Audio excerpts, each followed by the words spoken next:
She used that normality and the trust that she gained to commit crimes of an unimaginable scale. They told me that there would be a lot more deaths and that I'd been linked to somebody that was there for a lot of them. The thoughts started springing into our heads that somebody's causing deliberate harm to babies on your neonatal unit. After I started researching this story, it started giving me nightmares. Now that I'm done with it, you can have them too. You're welcome. Let's get salty. This is the incredible story of the most prolific child killer in modern history, neonatal nurse Lucy Letby. After giving birth in a hospital, new parents must hand their infants over to hospital staff. When the nurse bustles off with the baby, most of us have absolute trust that that baby will be taken care of, and that if something goes wrong, we're in the best place we could be, with people who will drop everything to save its life. At least 7 new parents who handed their newborn infants over to nurse Lucy Letby never held them again.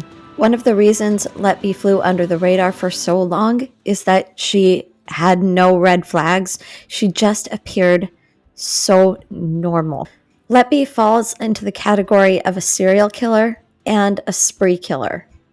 This case is incredibly frustrating because they actually just stopped accepting preemies altogether, and they hired a bunch of consultants to try to figure out why the mortality rate had doubled. People knew about halfway in. They knew in their gut, and they knew by a process of deduction for always being on duty, but they couldn't prove it to the administration. One of the pediatricians, as well as one of the parents, they actually walked in on her and they saw something happening that they couldn't place, and they had a gut feeling. And 3 o'clock in the morning, I just had an urge to go down. I went downstairs, I sat by the cot. But as I was walking towards the cot, Lucy was standing over the cot. She just looked up at me and then walked away, and then I walked towards the cot. I sat down, and within seconds, all the beepers started going off and all hell broke loose. Dr. Ravi Jayaram is one of the consultants and pediatricians who was working at the hospital who walked in on Letby. I was sitting at the desk just outside the room writing notes, and the nurse looking after the baby said she was popping to the delivery suite to go and talk to the parents, and she said, "I've left Lucy in there babysitting." Part of me was saying, you better go in and just check everything's okay, because you know what's happened before when Lucy's been on duty. As I walked towards the incubator, I could see on the monitors that the oxygen saturations, which is basically the baby's oxygen levels, were dropping. And they dropped to a level that ordinarily, number one, the alarms would have been going off. But number two, the nurse would have called for help. And Lucy Letby was standing by the top of the incubator. She didn't have her hands in the incubator. What was she doing then? Well, she was just standing there. Now, tubes become dislodged, but this was a 25-week gestation baby who wasn't kicking around, who wasn't vigorous. The only possibility was that that tube had to have been dislodged deliberately. The consultants made up this chart to show the incidents and the staff that had been on duty, and started going by deduction to see who, if anyone, was a single factor who was on duty in every single case. And they found only one person, Lucy Letby. About what on earth was the hospital doing, trying to manage this internally, and why didn't they call in the police? There happened to be a real emphasis on the protection of the rights of the nurses in this case. It's of good note here that every single bit of evidence is circumstantial.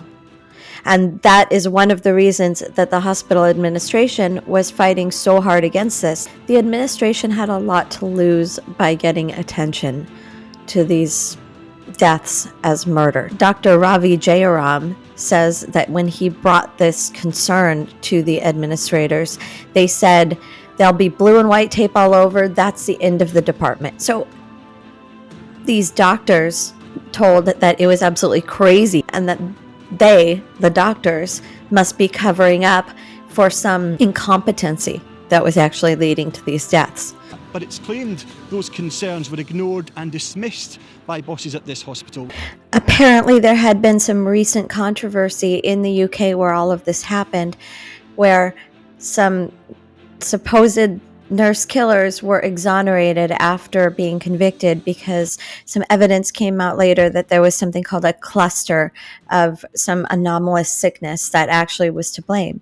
And they were just like this circumstantial cases where they found out that the doctors who did the workups of including these cases in the correlation between who is on duty were actually only including the cases where the person was on duty. They eliminated other ones that could have been included. So if one were to take a more cynical perspective here, they would say maybe the hospital just didn't want to get sued because she got through not one, not two, but 3 reviews. 1 was internal and 2 were external. When the doctor stayed in hot pursuit and kept talking and discussing methods like having somebody one-to-one supervise her, she went on the attack. She took out what's called a grievance, which is, I guess, legal action in the UK, against the hospital. And the doctors got called in by the administrators on the hot seat and told, quote, "I'm drawing a line under this. You will draw a line under it too." And doctors were threatened with administrative retaliation if they continued to pursue their suspicion of Lucy Letby. Doctors who had accused Letby were forced to sit in a meeting with her and read her an apology letter. Dear Lucy, we would like to apologise for any inappropriate comments that may have been made during this difficult period. We are very sorry for the stress and upset that you have experienced in the last year. Please be reassured that patient safety has been our absolute priority during this difficult time. Joining us now is Mark MacDonald, a criminal barrister. Good morning to you. Morning. Good morning. What are your thoughts on a very complicated, very emotional case? Now, I know you know about clusters, and that things do happen that are unusual, that you might get a whole series of deaths on a particular ward. I've worked in A&E, I've worked in the operating theatre for over 14 years. I've worked with doctors and anaesthetists and consultant surgeons who, you raise an eyebrow at their conduct and you've got to keep an eye on them because they're not great.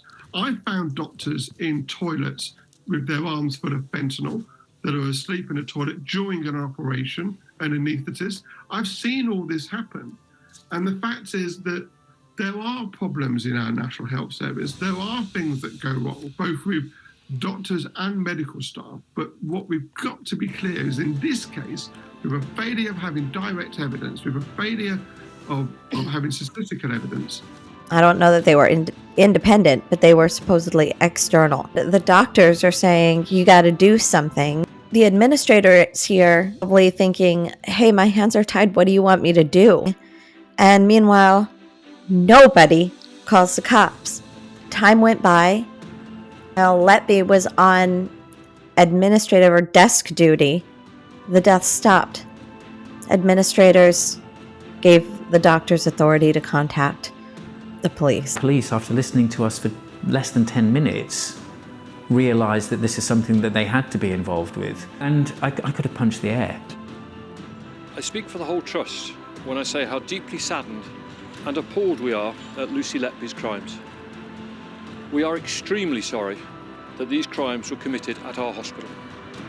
And our thoughts continue to be with all the families and loved ones of the babies who came to harm or who died. We cannot begin to understand what they have been through. Since Lucy Letby worked at our hospital, we have made significant changes to our services. And I want to provide reassurance to every patient that may access our services that they can have confidence in the care that they will receive. But it would be another 2 years before she was actually arrested. I couldn't find very much video of Letby at all. The trial wasn't televised. So all there is really is her arrest body cam video and this interrogation video, which is... Oh, Lucy, is it? Yes. Hello, my name's Chester, please. Can you step in 2 seconds? yes. Yeah, thank you. Yeah, not a problem.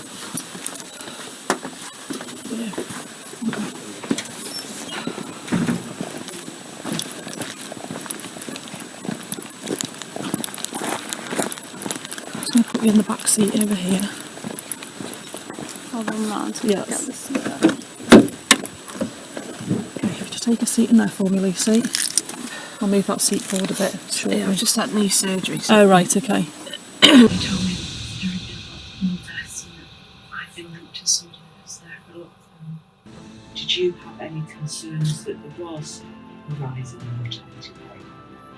Yes. Okay, so tell me about that. What concerns did you have?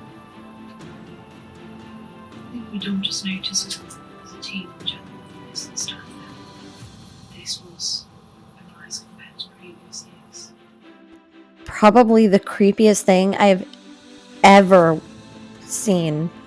It's a horrible thing to say, but I do genuinely believe that there are 4 or 5 babies who could be going to school now who aren't.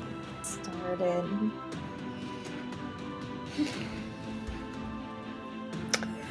That's all for this one. Next episode, we're going to be talking about the trial, verdict, sentencing, and jumping into an analysis of what makes Lucy Letby tick. So hope to see you there. Give us a like, a subscribe, keep it salty.